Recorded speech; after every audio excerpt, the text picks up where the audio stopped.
Hola chicas y chicos, ¿cómo están el día de hoy? Bienvenidos una vez más a mi canal. Mi nombre es Angie y el día de hoy estaremos reaccionando al episodio 11 de Dead Friend Forever. Recordemos que estamos ya a un solo episodio del final y el episodio pasado nos dio información valiosísima sobre cómo pasaron las cosas, pero aún hay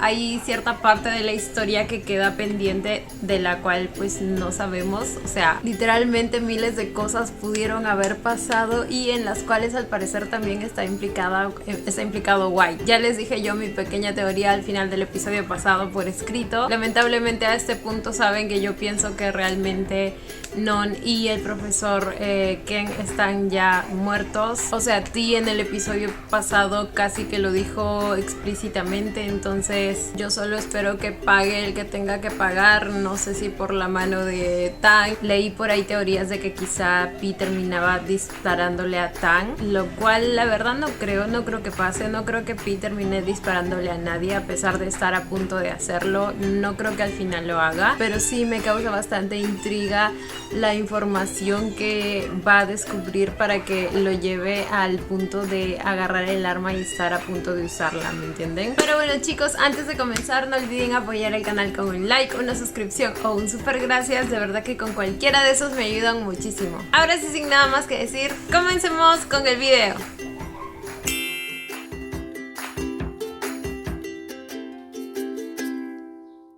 Finalmente sabremos cuál es el papel de White en todo esto. Que como les digo, no creo que sea algo malo. O sea, pienso que apareció en la historia, pero no pienso que oculte algo, ¿me entienden? O sea, ni para el grupo de los bullies, ni para el otro. O sea, Tang y Pi.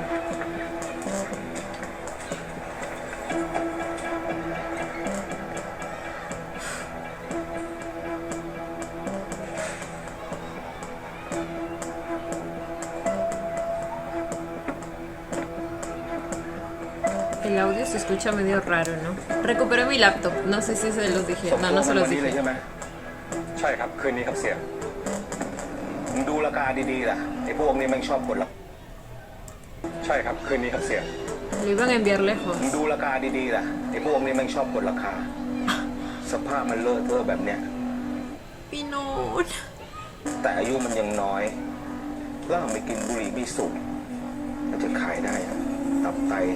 หัวใจปอด Sí se refería al tráfico de órganos. Qué asco de ser humano. No, es que ni siquiera es un ser humano. กับพลาดกูขายพวกมึงแทน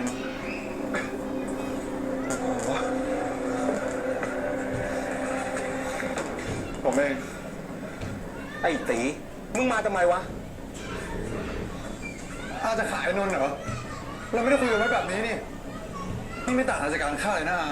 อาจะทำแบบนี้ไม่ได้นะมันเป็นหนี้มันก็ต้องใช้ไม่มีข้อยกเว้นมึงไปเหรอปะเห็นหน้ามึง Una deuda en la que su sobrino lo metió a propósito. แล้วกูหมดไอ้ไม่มีข้อยกเว้น Es que lo explico como si algún día lo llegara a เห็นหน้า entender. มึงแล้วกูหมดหงิด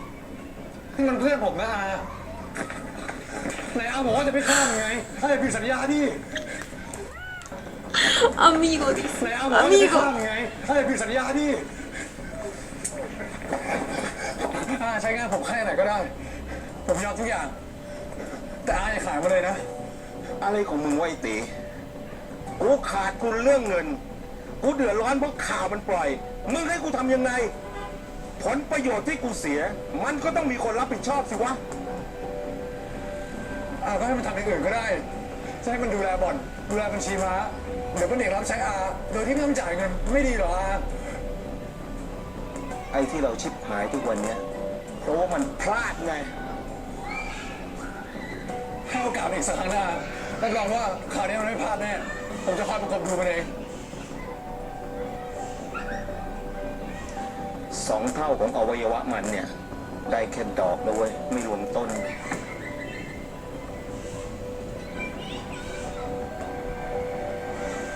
เอาไม่เอากูขายตกลงผมได้นมมาคืนอาทั้งต้นทั้งดอก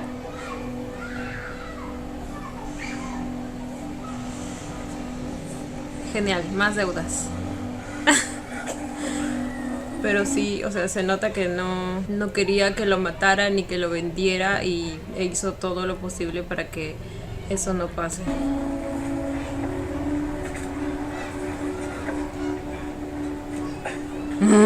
จะปล่อยมันไว้เลยครับเสียปล่อยมันก็โง่สิวะมันติดหนี้อยู่นิดเดียว มึงเอาไปใช้งานที่บ่อนให้มันตายเลยปลอดภัยกว่า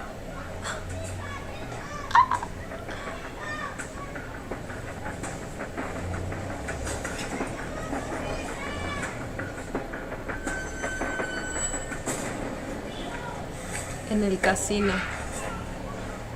¿Haciendo qué o อุ qué? ปกรณ์ทำแผลอยู่อะมันทำเองได้ใช่ปะ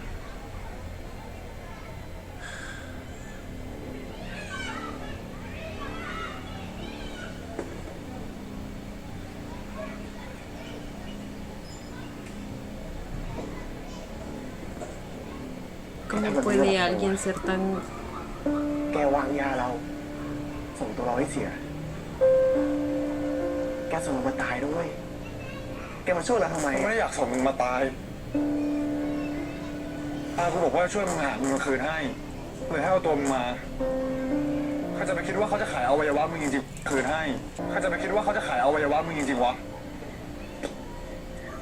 พวกแกพูดความผิดเรื่องกล้องให้เรานะเว้ย Dile, no. เรื่อง Dile. เราเข้ามาทำงานกับเสียแล้วดูตอนนี้ดิ ทำไมวะ ทำไมอ่ะ กูต้องเป็นคนชดใช้ในสิ่งที่กูไม่ได้ก่อ ¿Por qué no le dices eso también a tu tío? มึงเนี่ยกู Que tú fuiste el que lo metió esto de manera sucia. มึงเนี่ยเมื่อไหร่อะกูยังทนได้ มึงหลอกให้กูเปิดบัญชีม้า กูก็ทนได้หรือแม้แต่เรื่องกล้องเลยกูก็ทนได้ ทำไมอะแค่พวกมึงไม่อยากเป็นเพื่อนกับกูอะมึงต้องทำกับกูถึงขนาดนี้เลยเหรอเพราะกูไม่เหมือนคนอื่นเนาะทำไมกูไม่ทำอะไรแม่งผิดตลอดเลยวะ กูแม่งมีแต่เฮี้ยเฮี้ยเฮี้ยตลอดอะ นนท์กูไม่คิดว่าเรื่องมันจะมาถึงขนาดนี้ ¿Cómo esperaba que sean, o sea, tantos años trabajando para su tío y realmente no lo conoce? ไม่เป็นไรมึงรู้ใช่ไหมว่ากูทำงานเก่งทำงานให้อามานาน กูไม่มีทางปล่อยมึงตายหรอก กูช่วยมึงหาเงินมาคืนเอง ก็พอทั้งหมดอะ Es lo mínimo que puede hacer por él. มึงควรจะเป็นคนที่ช่วยกูตั้งแต่แรกอยู่แล้วอะทำไมวะตีกูก็แค่อยากทำหนังให้จบปะวะ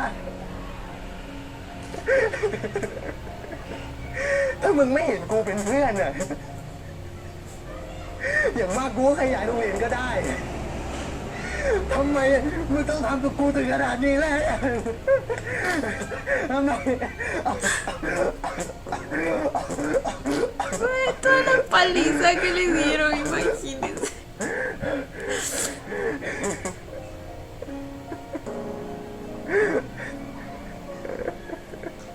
มึงอย่าเพิ่งโมโหเลย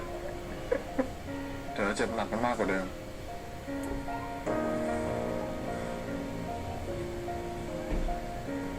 กูให้มึงอยู่ที่นี่ไปก่อนนะ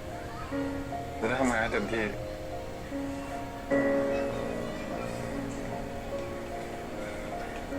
พูดดีเหมือนกัน ถ้าที่บ้านมึงต้องมาเห็นมึงในสภาพเนี่ย Su familia nunca lo volvió a ver. ต่อให้เขาเห็นกูในสภาพเนี้ยเขาก็คงไม่สนใจกูหรอก เขาก็คงคิดว่ากูไปก่อเรื่องที่ไหนมาตัวนี้พวกขี้แพ้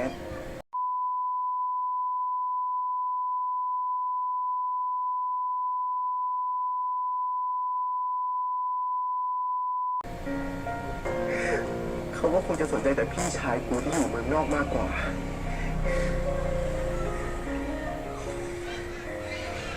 นนท์มึงใช้หนี่ครบเมื่อไหร่ มึงก็ได้กลับแล้ว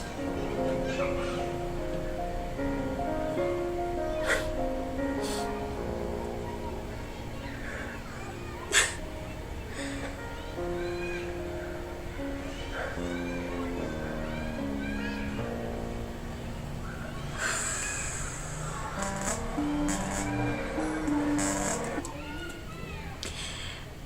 recordando que el papá de Non y la mamá de Non ahora están muertos, empiezo a imaginar el dolor que habría sentido Non si es que algún día hubiera llegado a salir de esto y se hubiera enterado de todo, ¿me entienden? En estos momentos, no sé, hasta pienso que quizá fue mejor para él no enterarse de lo que pasó después. Pero no merecía. Mi bebé no merecía.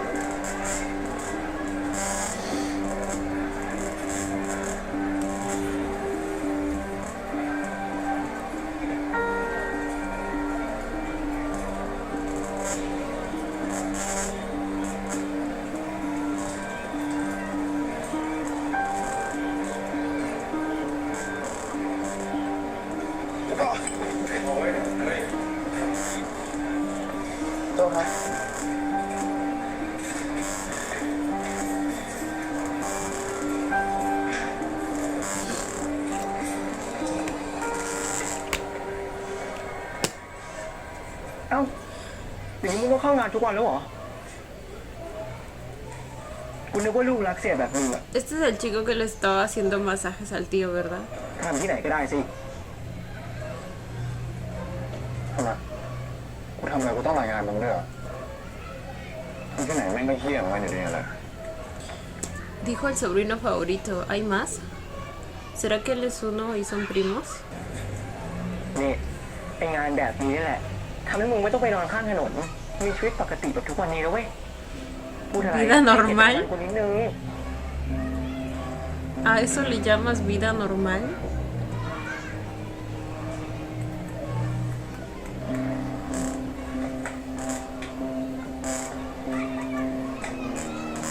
Espera, no vi qué era lo que sacó. Son celulares, ¿verdad?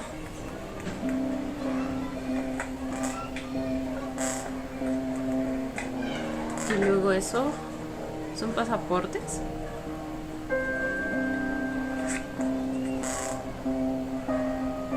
Identificaciones falsas.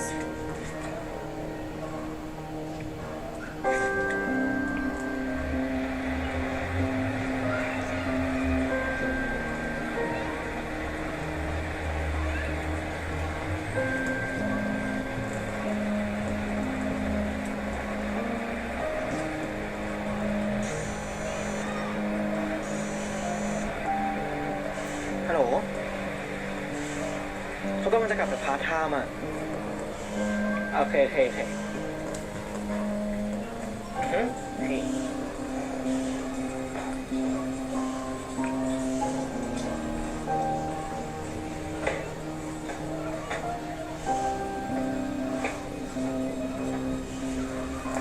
Pobre non trabajando todo adolorido. เสียบอกให้รีบโอนเงินให้เสร็จแล้วรีบไปทำงานที่บ่อนขอบคุณ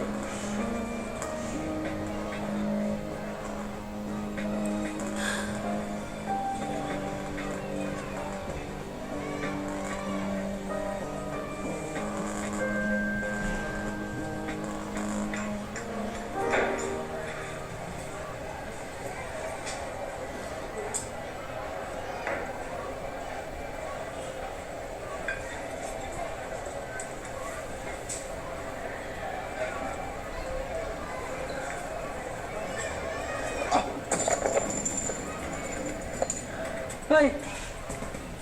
นี่มึงทำอะไรของมึงวะ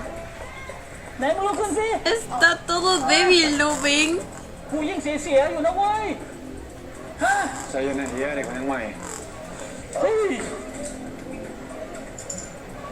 ผมถามชิปให้เฮียฟรีเลย ฮะ ผมให้เหล้าฟรีด้วยใจเย็นนะเพื่อน เฮ้ยรำคาญเว้ย Che viejo. Me iba a meter con su físico, pero... ไป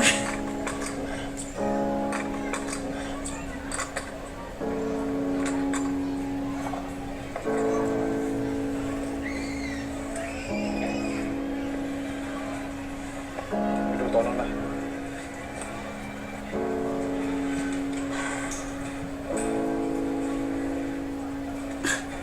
Ni podía caminar, no es justo.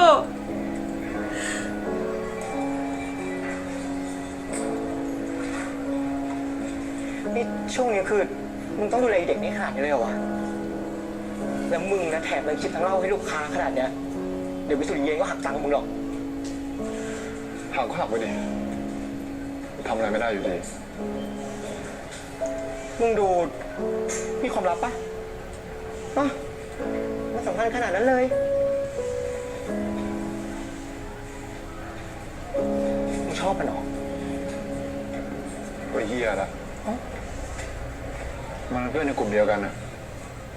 กูไม่อยากให้มันตายห่าแต่มีปัญหาเพื่อนในกลุ่ม Me da tanta rabia escuchar decir la palabra amigo de su boca. Es que... El descaro. เดียวกันนะ El descaro. กูไม่อยากให้มันตายห่าแต่มีปัญหาเพื่อนในกลุ่ม นี่มึงจะได้บอกว่าเพื่อนได้ไงวะ Eso ในเมื่อ mismo. มึงเนี่ยเป็นคนเอาให้มัน Eso mismo. มึงก็ต้องรู้อยู่แล้วปะแล้วมึงจะมาแบบเสียใจเสียดายทำไมวะกูไม่เก็ตอะ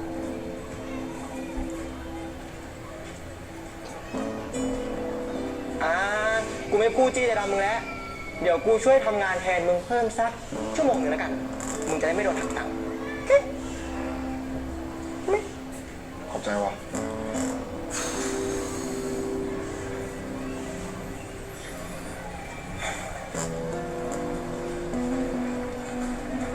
มึงไม่เคยรู้สึกผิดกับสิ่งที่มึงทำบ้างเหรอวะ คือรู้สึกผิดไปแล้วได้อะไรขึ้นมาวะไอสถานที่แบบเนี้ยมันเข้าได้ออกไม่ได้ แล้วถ้ากูต้องแบบละหมักลำบนเพื่อช่วยเหลือคนอื่นอย่างเงี้ยกูว่ากูเลือกตัวเองวะ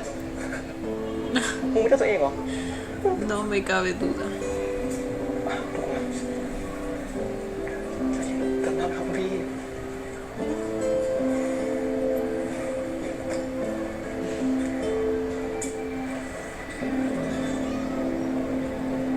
นี่พวกเธอไม่รู้จริงๆหรอว่านนท์เขาหายไปไหนอะ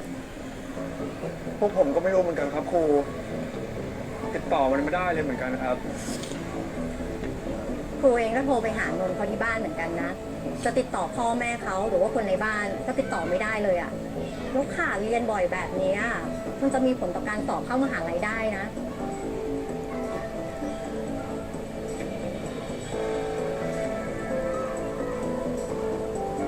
แล้วเพื่อนเราล่ะในตีอะหายไปไหน วันนี้ก็หยุดเหรอหึทั้งนายตีทั้งนนท์เลยนะติดต่อไม่ได้เลยสักคน ตามให้ครูหน่อยได้ไหม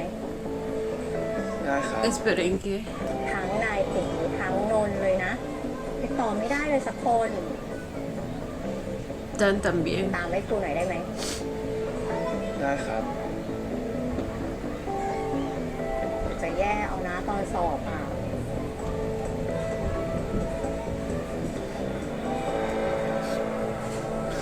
¿Quién era? เราต้องตอบคำถามคนอื่นเกี่ยวกับ El เรื่อง nombre เมื่ de อไหร่ quién estaba en el contacto. วะ Lo que sea necesario. ¡Ah! Ese muchacho me saca de mis casillas. De verdad, afortunadamente ya está frío y no lo voy a tener que aguantar más. ¿Cómo se atreve a siquiera quejarse? Es que...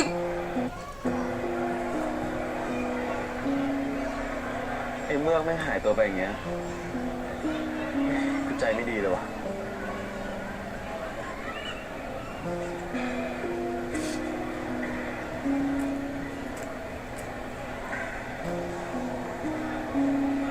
ถ้ามีคนรู้ว่าไอ้ตีแม่งวางยาไอ้เมือกที่กอง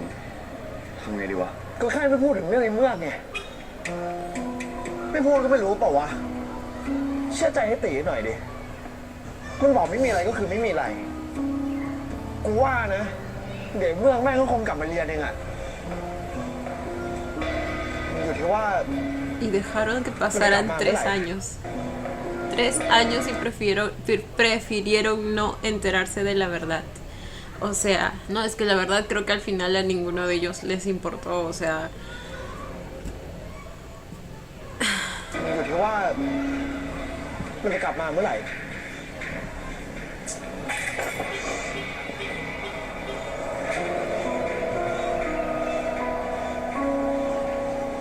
sobre todo a esos dos de ahí. Por Ito. ครับเชิญครับเชิญครับ Es el casino. El fondo que vimos en el que aparecía White era el casino. No, es como un... Aquí se le decía cabina de internet. No sé cómo se le llama en otros países. ว่าไง เห็นว่าเราสมัครหรือทำงานป่ะพี่ ผมมาสมัครอะ แล้วไม่มีเรียนเหรอไม่เป็นไรกูกำลัง Estaba หาคนอยู่ buscando otro เดี๋ยวมึงเนี่ย trabajo.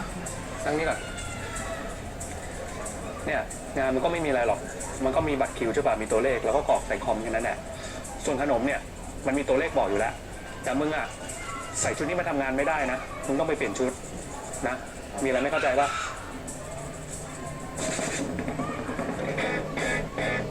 Posiblemente ahí se conoció con White, ¿verdad?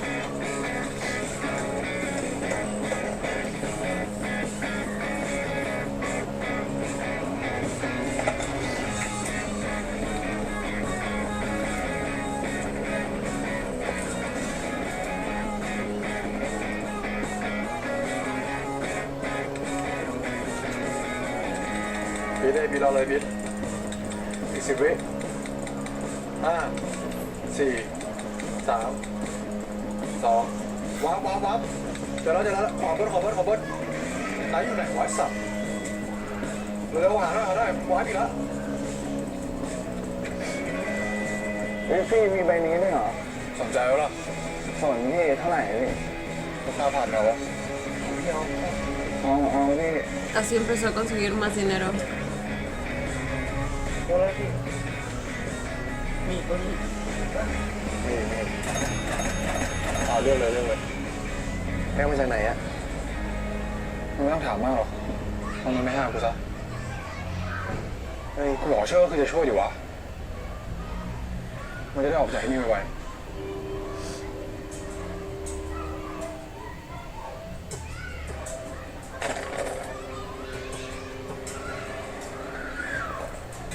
แกต้องช่วยเราแบบนี้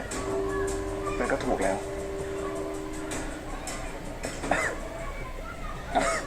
Es que literalmente es lo mínimo. Lo mínimo que puede hacer para compensar toda la mierda que le hizo. Pero algo no salió bien.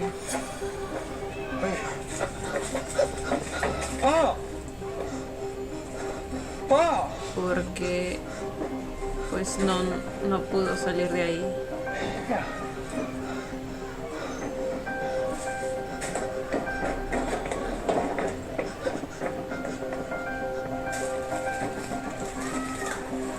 นี่อะไรของมึงอีกเนี่ยโอ้ยนี่ของซื้อของขายในอีบ้ามึงมาทำนี้ได้ไงวะ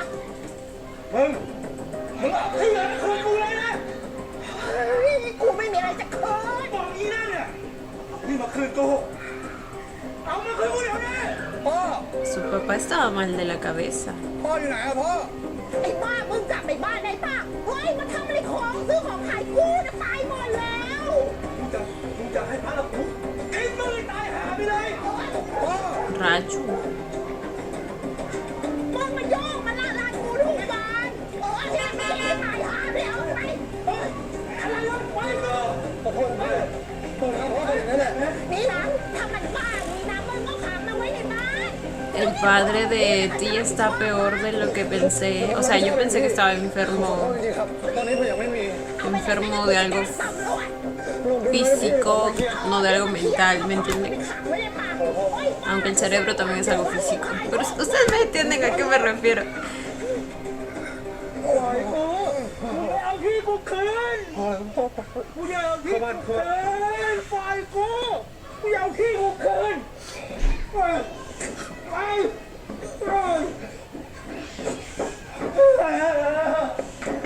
บอกที่กูคืนกูจะปล่อยให้พ่อฆ่าได้ตายพ่อพ่อได้ยินผมไหมพ่อ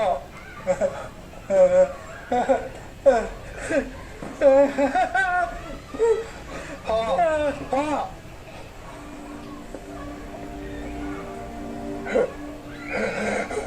เมื่อไหร่พ่อจะหยุดสักทีวะเมื่อไหร่พ่อจะตื่นสักทีผมเป็นพ่อไม่ไหวแล้วนะ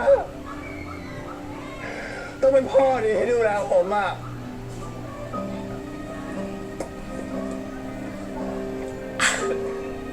No, ahora. No. โอ้โหจะไม่ No ไหวแล้ว puedo นะ empezar a sentir lástima por él. No. ผมไม่อยาก Maldita sea. No, pero pues como les digo, siempre van a haber factores que van a ir moldeando la personalidad de cada ser humano, ¿saben? Y imaginen lo duro que debió haber sido para alguien de su edad, pues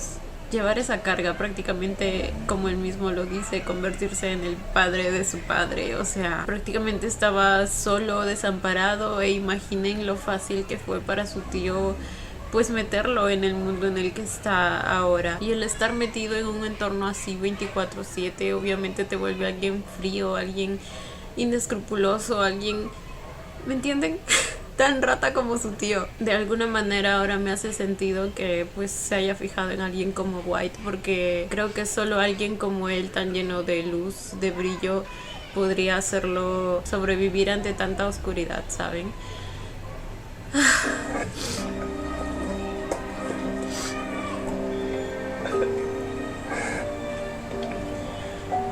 ผมจะไม่ไหวแล้วนะ ผมไม่อยากหากินแบบนี้อ่ะ ผมอยากเป็นเด็กธรรมดา อยากเรียนหนังสือ อยากมีเพื่อนดีๆอ่ะ ผมไม่อยากทำงานสิ่งเท่าที่อะไรนะ Al único bueno que tuviste no lo cuidaste. ดีๆอ่ะ ผมไม่อยากทำงานสิ่งเท่าที่อะไรนั่น ผมไม่อยากรับรู้ว่าตัวเองต้องทำที่อะไรไปบ้าง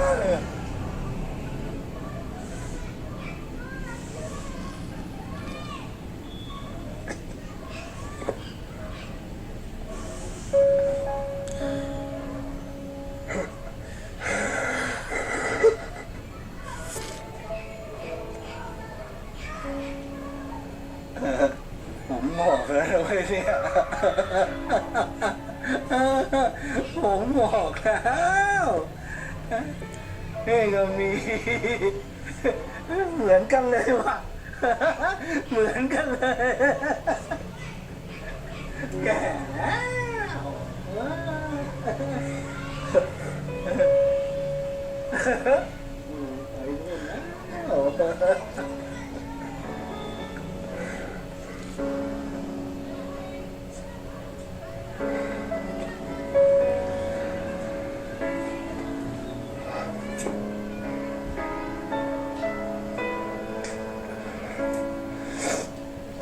วันนี้พ่อกินกล้วยไปก่อนนะไว้พรุ่งนี้เช้าแล้วผมไปซื้อข้าวให้ใหม่จะหนีไปไหนอีกนะนี่หายนี่ช่วยหายข้าวนี่คืน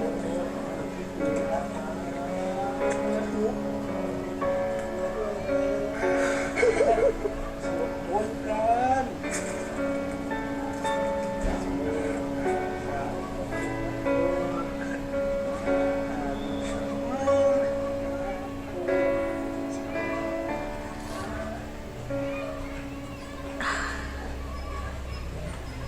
ตอนนี้ก็มีเบาะแสของความเป็นไปได้ว่าน้องนักเรียนอาจจะหนีตามไป Ay, กับ Dios ครูในคลิป mío. ท่านสสเอกชัย El trasfondo que le han ตาม metido ความ al เป็นไป tío, ได้ eh. ว่าน้องนักเรียนอาจจะหนีตามไปกับครูในคลิป ท่านสสเอกชัยกับคุณธีระมี ไปได้ว่า Sí, pues, น้องนักเรียนอาจจะหนีตามไปกับครูในคลิป ท่านสสเอกชัยกับคุณธีระมีความเห็นในมันทางที่เพื่อนในกลุ่มตอมีส่วนเกี่ยวพันกับบัญชีม้านะคะ Otra vez mencionaron su nombre. ทางบ้านเราไม่มีความคิดเห็นอะไรเกี่ยวกับเรื่องนี้นะคะ ส่วน Ah, son sus padres. No me di cuenta, pensé que era un noticiero y los conductores estaban hablando. ตัว Eran เรามอง ellos. ว่าเป็นชีวิตของวัยรุ่นที่เกี่ยวกับการเลี้ยงดูของที่บ้านมากกว่าค่ะ เข้าไปสัมภาษณ์ถึงบ้านในปอ Lo que dijo. What the fuck. บ้านในปอเรื่องมันไปกันใหญ่เลยนะเว้ย กูรู้ แต่พวกมึงไม่ต้องกังวลไปหรอก มึงไม่กังวล แต่กูกังวล ไอ้นนท์มันใช้หนี้หมดยังวะกูรอนานเกินไปแล้วนะเว้ยนานแต่กูคิดว่ามันจะโอ้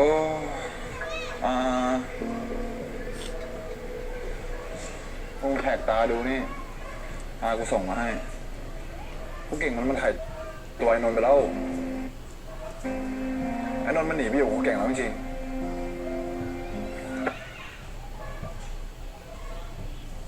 Eso les dijo. เฮ้ย จริงเหรอวะ ย้ายไปอยู่ด้วยกัน ไม่กลับอีกแล้วง่ายๆแบบนี้เลยเหรอวะ ก็ดิจะให้ไปอยู่กับมึงหรือไงแล้วพวกมึงก็เลิกวอลแวร์เรื่องมันสักทีไอ้นนท์มันพร้อมเมื่อไหร่เดี๋ยวมันก็กลับมาเองนั่นแหละ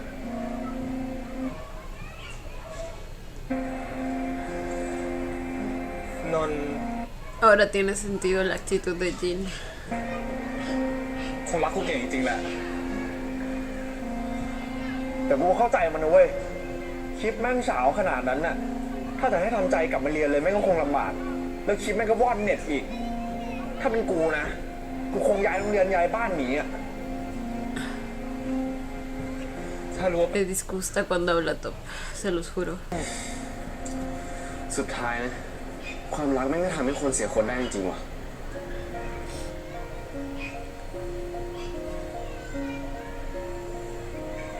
ถ้าเราไม่กดดันนนท์เรื่องกล้องตั้งแต่แรก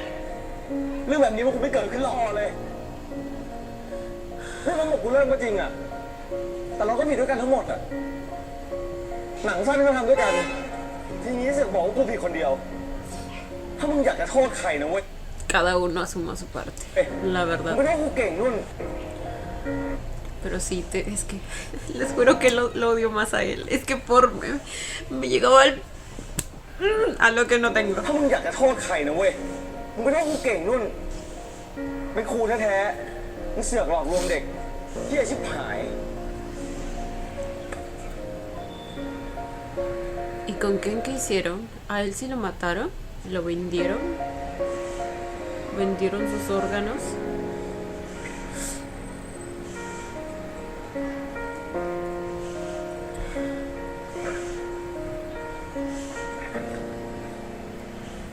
Ê tỷ, จะไปแล้วเหรอวะ ไม่เรียนคาบหน้าเหรอ ช่วงนี้กูรับพาร์ทไทม์เยอะ ถ้ากูเข้าคาบไหนไม่ทันก็ช่วยแก้ตัวให้กูด้วยแล้วกัน พ่อกูรีบใช้เงิน เออ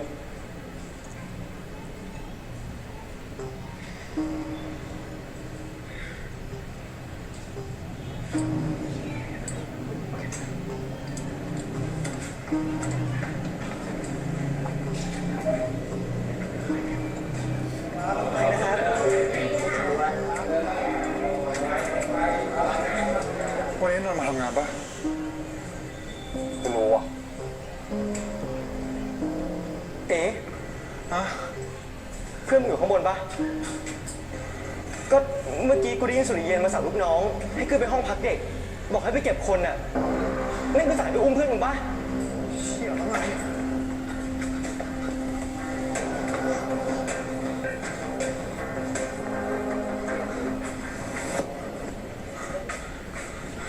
เกิดอะไรขึ้น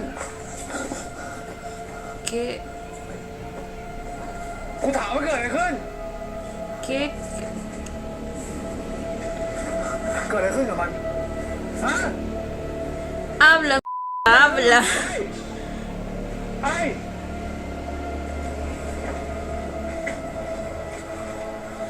การที่มันทำงานหนักจนตายกูดิที่ต้องโวยวาย ถ้ากูขายมันเนี่ย กูได้เงินมากกว่าเศษเงินที่มันทำให้กูอีก นี่ยังไม่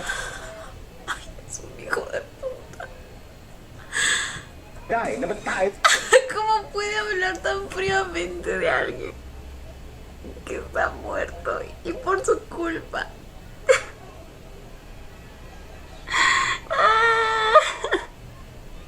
Me están diciendo que murió por exceso de trabajo.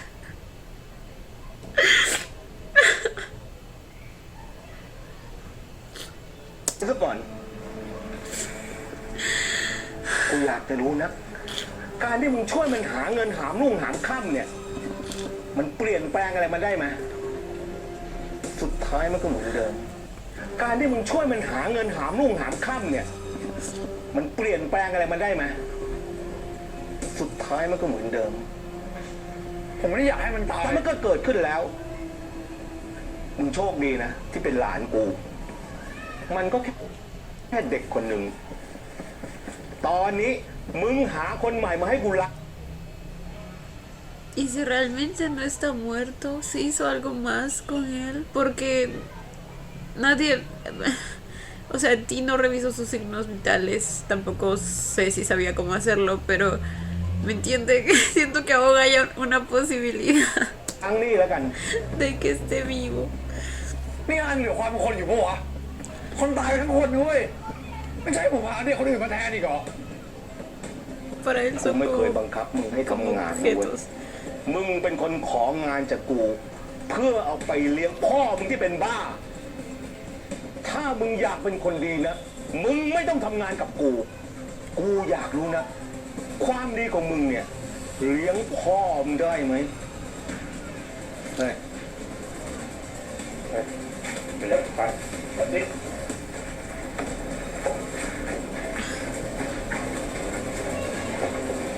Ay, su carita, vieron su carita.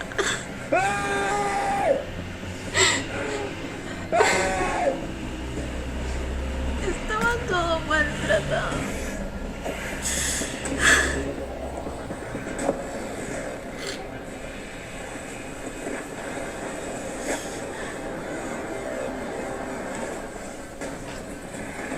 ¿Y eso?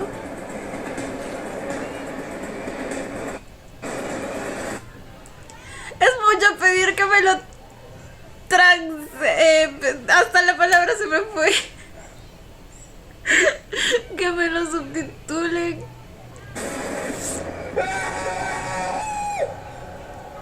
Que decía... Déjenme ver si lo encuentro en otra página. Güey, no puedo creer que esté muerto. O sea, ya lo esperaba, pero tenía un mínimo de esperanza. Y aún lo tengo, la verdad. Menos que antes, pero la tengo. No, pues tampoco hay traducción. Me rindo. ¿Qué decía?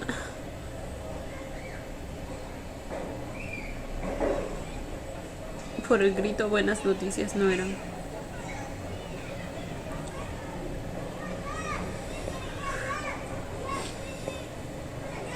¡Hey! วันนี้มาเช้ายังวะเฮ้ย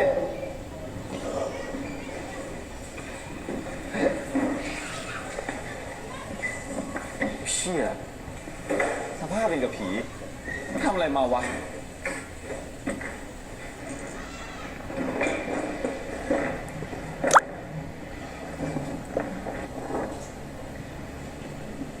ตอนเนี้ยข่าวเรื่องไอ้นนท์ไม่ว่อนไปทั่วแล้วเว้ยอะไรของมึงไอ้ฟุก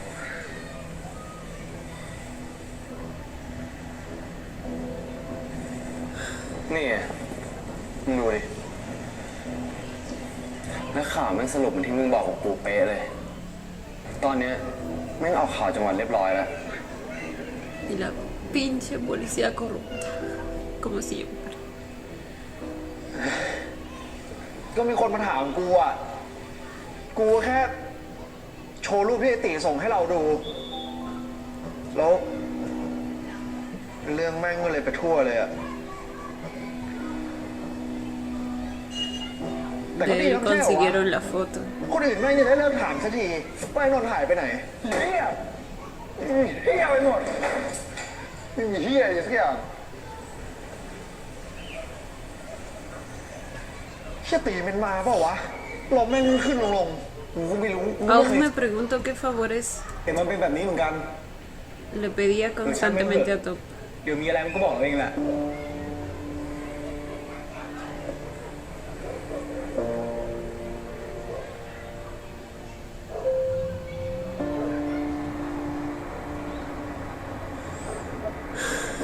La manera en que Jin confía ciegamente en ti después de todo lo que le hicieron juntos a Non. Por una parte se me hacía tan estúpido, pero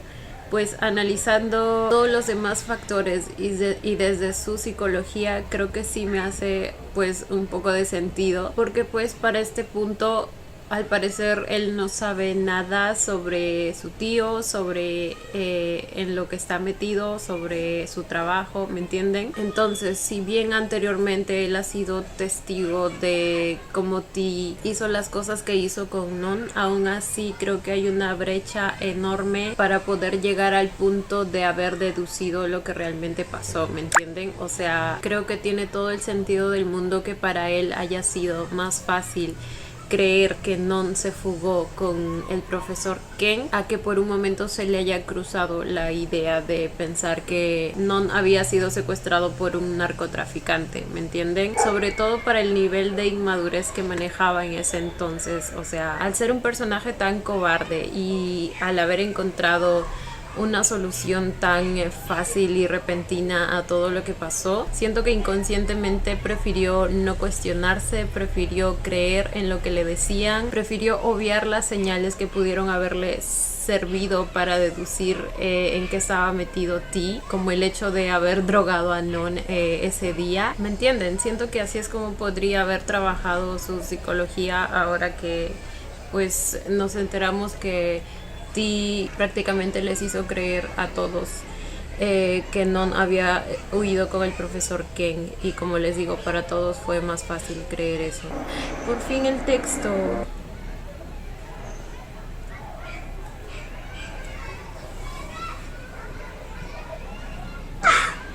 ¿Cuántas veces más me voy a romper en este episodio?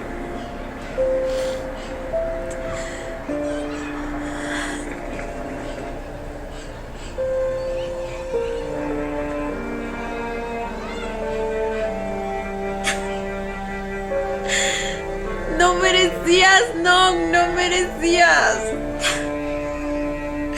¿Por qué verga está minimizada la pantalla?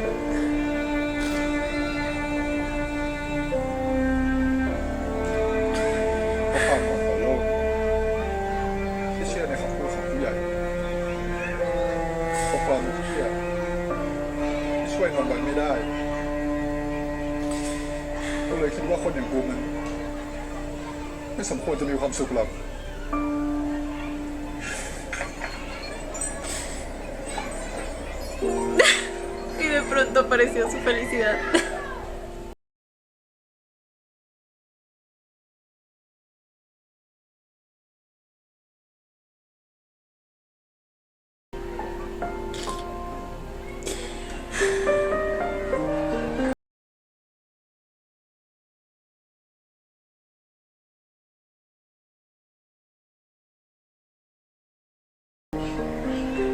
Entonces White nunca conoció a Non. Ok. Simplemente fue ese rayito de luz en la vida de Ti.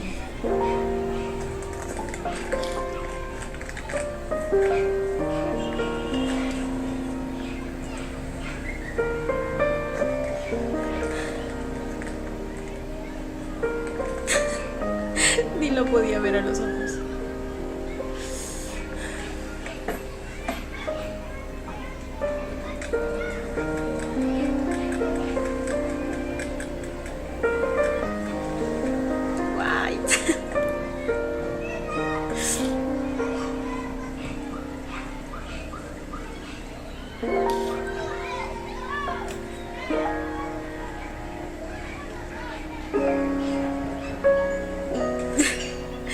White le había echado el ojito. Probablemente fue él quien se acercó a Ti, ¿verdad? มึงที่ทำอะไรอ่ะเดือดปุ้นเหรอขอร้องมึงดิ Ve, pinche mocoso. มาลองของไม่ดีเรื่องที่อื่นกัน Le decía niño, ¿qué tan mayor es ของ él? ดีอ่ะพี่จะดูดทำไมพี่ก็เลิกดิ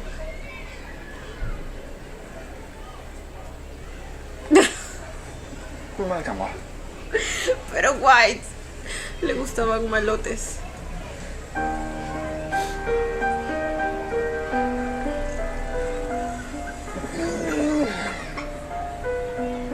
lo sabía, es que tenía que ser White quien se hubiera acercado a ti, porque si Ti estaba en un momento de su vida en el que sentía que no merecía ser feliz, pues no tenía sentido que fuera al revés. มีขนมดีกว่านี่พี่ผมมาที่นี่ทุกวันก็เพราะพี่นะแต่ผมไม่เคยเห็นพี่ยิ้มคนอื่นเลยอะขนาดพี่ดูดปุ้นอะพี่ยังไม่ยิ้มเลยพี่จะดูดไปทำไมอะ อย่ามายุ่งกับพี่เลยไปไหนก็ไปไปคนบางคนไม่สมควรอยู่คนเดียวแล้วมาขอปุ้น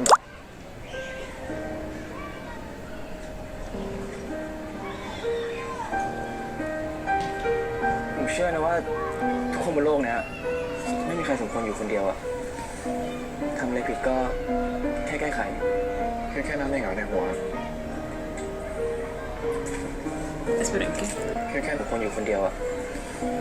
ทำอะไรผิดก็ Ok, aquí empezaba otro diálogo. Yo dije แก้ que ไข แค่นั้นเองเหรอในหัว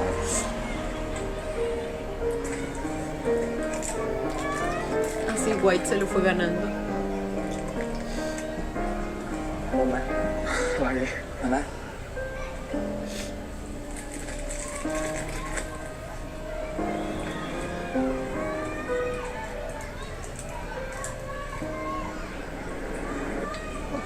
ก็อร่อยดีนะแต่อร่อยไม่เท่านี้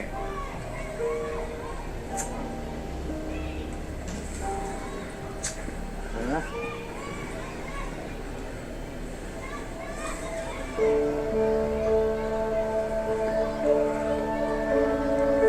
Pero White.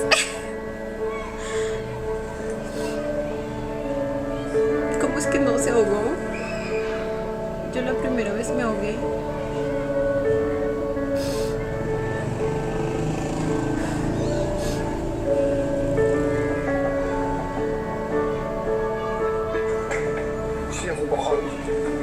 Me parece o fue la primera vez que lo hizo sonreír. เชี่ยคุณบอกเดินช้ากันเหรอโรงเรียนอะไรเนี่ย Bueno, ¿por qué estoy cayendo ante esta ship? Basta.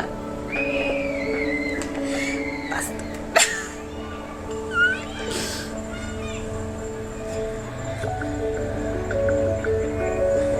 ไปแล้วพี่ผมซวยนะไหมล่ะทีนะลูกอมไม่ติดคอผมอะ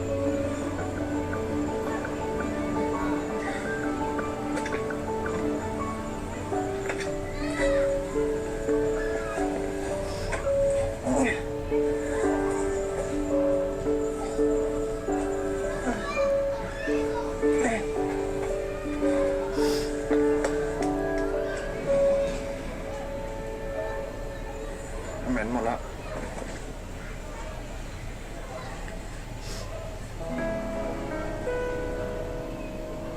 Esta imagen la vimos en el tráiler, ¿no? Ah, no, no, no, fue una foto promocional de este episodio que vi en Instagram. เราเจอคนรู้จักก็สวยแล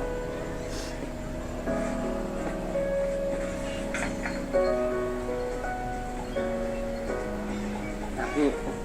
เอาเสื้อมาคืนผมต้องซัดเองเลยเนี่ยไม่งั้นนะโดนแม่ด่าแน่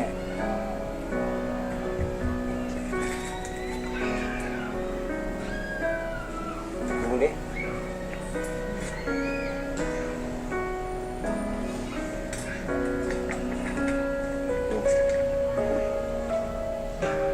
ยูเวนผิววัว เปล่าผมไม่ได้ถึงพี่เท่าไหร่ ¿Se เขาอยาก imaginan? เป็นวิศวะ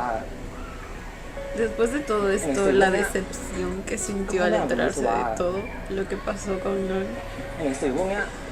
ผมต้องมีเต็มบ้านไปหมดละ ถ้าว่างก็มาช่วยติวให้พี่หน่อยดิ จริงป่ะพี่ใช่ผมตัวพี่จริงๆเหรอ จริงสิ ของตอบแทนคือ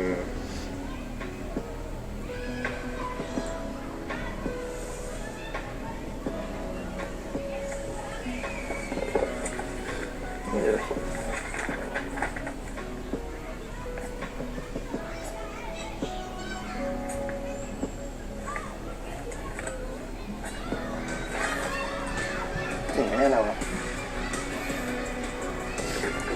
tan chiquito con su uniforme de colegio. Es un bebito. ผมให้ถ้านายแบบเนี้ยพี่เข้าวิศวะชิวเลยนะแต่อันนี้ก็พี่ทิ้งผมเข้าไปเรียนก่อนชั้นเลยอะกล่องหนีตามไม่ได้ก็ทั้ง2 ปี เขาไม่เห็นเป็นอะไรเลยเนี่ย Se llevan 2 ยังไง años. กับผีดิ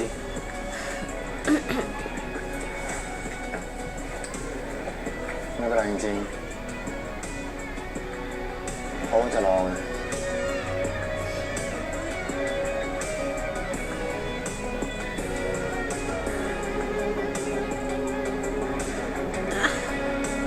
ตั้งแต่กูเจอไว้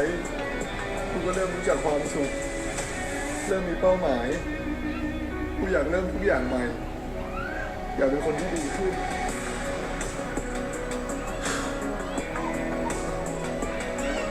Uy, el tremendo chapo.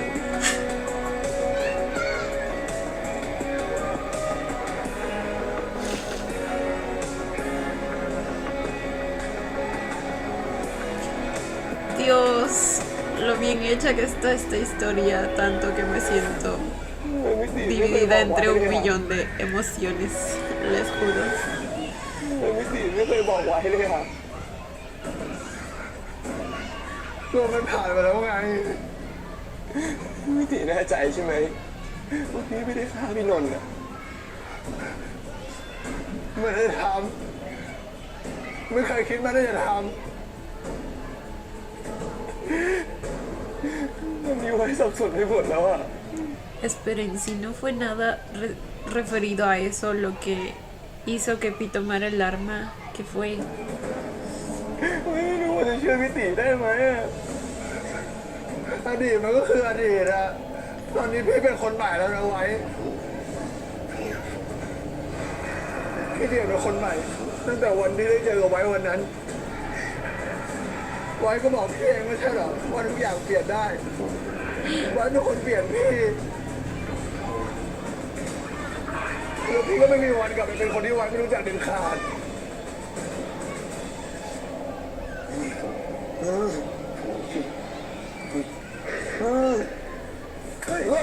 ¡Ay, le quité el arma! ปืนกูมา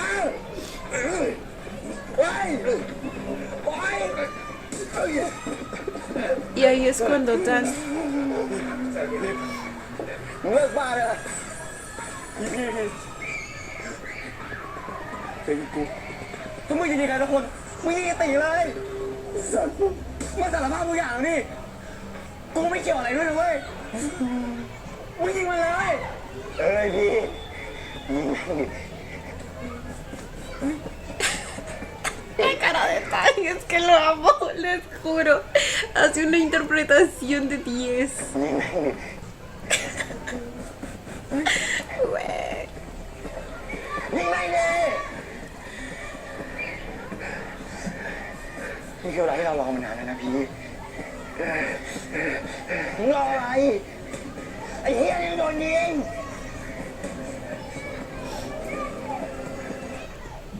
Yo en este momento ya no sé qué quiero y qué no quiero. Aquí mis deseos quedan en segundo plano. Yo simplemente quedo de espectadora y que pase lo que tenga que pasar.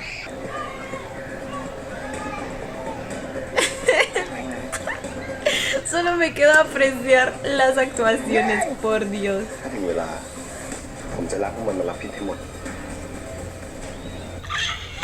¡Guay! ¡Tenían razón! Todo esto seguía siendo parte del plan. ¿Verdad? ¿O no? Esto es lo que me están queriendo decir.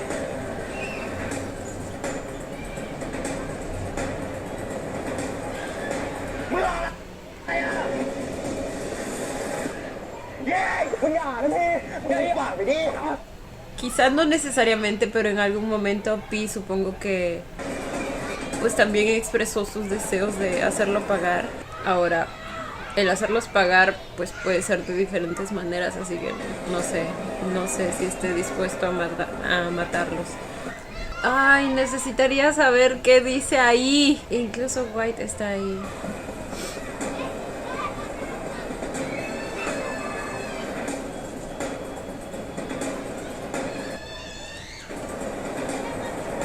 มึงรออะไรอ่ะเย้มึงอย่านะพี่อย่าปากไปดิเชี่ยมึงก็โดนกันพวกมึงนะไม่คงมีอนาคตโดยเฉพาะมึงปั่นหัวน้องกู น้องกูตายเพราะมึงกูกับพีต้องวางแผนวุ่นวายกับพวกมึงไอ้พวกเหี้ยพวกมึงสองคน Ok, พวกมึงกันเหรอ ok, sí, นี่ sí. เป็นแฟนเก่าเลยกูก็แค่อยากรู้ความจริงเรื่องไอ้นนท์น่ะไอ้อาถรรพ์หนังสั้นแม่งไม่มีจริงเว้ยพี่ยูก็แค่ให้มึงแดกยาหลอนประสาทจะได้คลายความลับเรื่องนนท์มึงต้องมารู้เรื่องพวกนี้ด้วยอ่ะขอให้ขอโทษไม่ได้อยากมาแต่แรกไม่ดี White. คนพวกนี้ไงทำให้แฟนมึงตายอ่ะไอ้พวกเฮี้ยทำให้น้องมึงตายมึงจะไม่เป็นอย่างที่มึงไม่ใช่หรอมึงจำที่มึงบอกกูไม่ได้หรอกูแค่อยากหาความจริงกูไม่ต้องการจะฆ่าใคร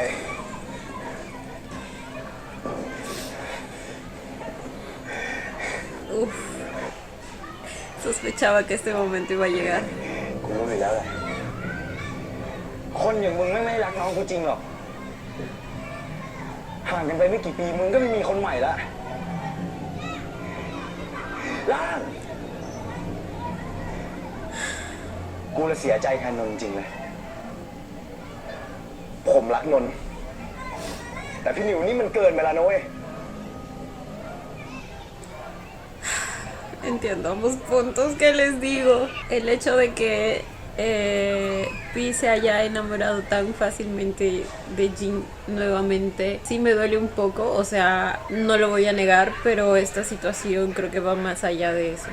O sea, como les dije el episodio pasado, se trata de quitarle la vida a alguien y evidentemente es algo que Pi no está dispuesto a hacer. นนท์แต่พี่หนิวนี่มันเกินไปแล้วนะเว้ยเราตกลงกันว่าจะคืนความยุติธรรมให้กับนนท์ไม่ใช่มาวางยาฆ่ากันเองแบบนี้พี่คิดว่านี่คือสิ่งที่เราต้องการจริงเหรอใครจะไปสนใจเหี้ยหาอะไรนั่นวะตอนเนี้ยที่กูต้องการอ่ะคือต้องการให้พวกเหี้ยนี่มันชดใช้พวกมึงรู้ไหมว่าพวกมึงพากอะไรไปจากกูบ้าง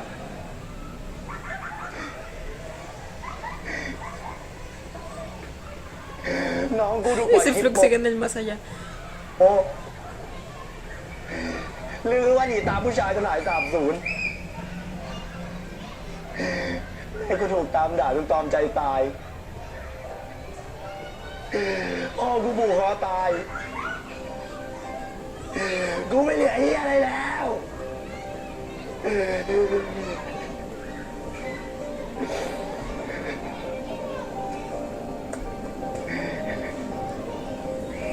แต่มึงหยิบดีๆนะเว้ยไอ้สัตว์ตัวที่มีกากบาทอะคือตัวที่มีสาร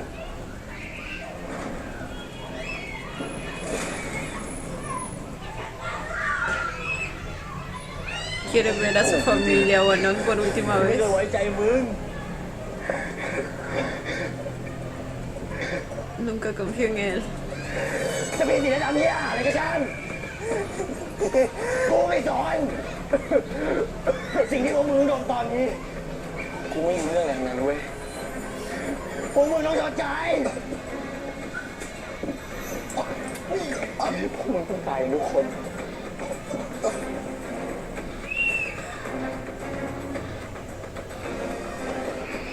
Los durmió a todos.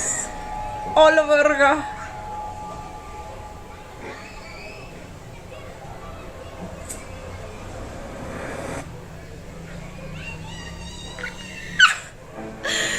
Estábamos en lo cierto cuando dijimos que esa imagen de él fumando se parecía a una escena que pondrían en el caso de que él matara a todos y fuera el único que quedara vivo. Y algo así pasó, solo que no los mató, sino que los durmió. ไอ้เชี่ยนอนที่หายมึงกับไอ้ครูเชี่ยเนี่ยไอ้เชี่ยจินตนากูไม่ได้ทำสกปรกอย่ามาโดนตัวกูไอ้ติ๋วอย่างนี้เอาไว้อะถ้าเราไม่อยู่อะพี่จะดีใจใช่ไหมพี่ไม่เคยคิดแบบนั้นเหรอเหรอ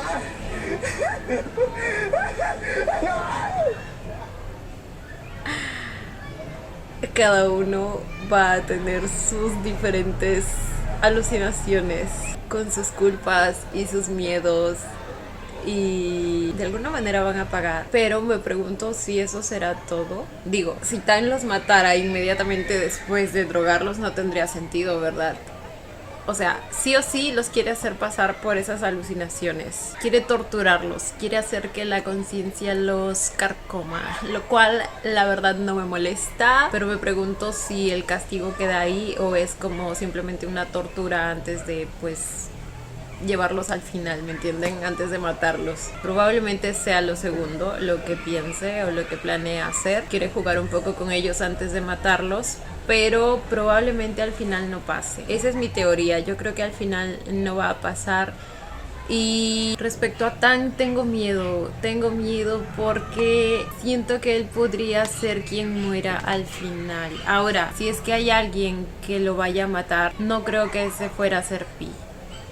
O sea, como les digo, no creo que Pi se atreva a quitarle la vida a alguien, ya sea a los bullies o ya sea a Tan, a menos que en algún momento lo tenga que hacer en defensa propia, ¿saben? Es lo único que se me ocurre. Y aparte de él, el quien sí podría hacer algo porque de alguna manera ya está arruinado, por así decirlo, porque pues ya ensució sus manos de sangre, ya mató a alguien, es Fluke. Entonces para el final tengo dos teorías: o bien Fluke finalmente mata a Tan y luego se suicida, o sea, se quita la vida a sí mismo, o viceversa, Tan mata a uno más, que en este caso sería Fluke. Pero bueno, eso ya lo estaremos viendo. Solo nos queda un episodio para despedirnos de esta historia. Está muy buena historia, o sea, es increíble lo bien hecha que está. Inclusive el día de hoy pude encontrar ciertas respuestas a las preguntas que tenía respecto a Jin, por ejemplo. También finalmente pudimos saber o conocer el fragmento de historia que nos faltaba. Non al final pues murió. Güey, no supero que haya muerto. Lo peor es que el papelito, güey, el papelito estaba dispuesto a luchar y a resistir hasta el final, hasta el día en que pudiera salir de ese maldito lugar. Güey. Tengo que admitir que el ver a Ti intentando ayudar a Non, intentando sacarlo de ahí, de alguna manera remediar todo lo que hizo, aunque yo sé que es lo mínimo que tenía que hacer por él, pues sí me ablandó un poco el corazoncito hacia él, ¿saben?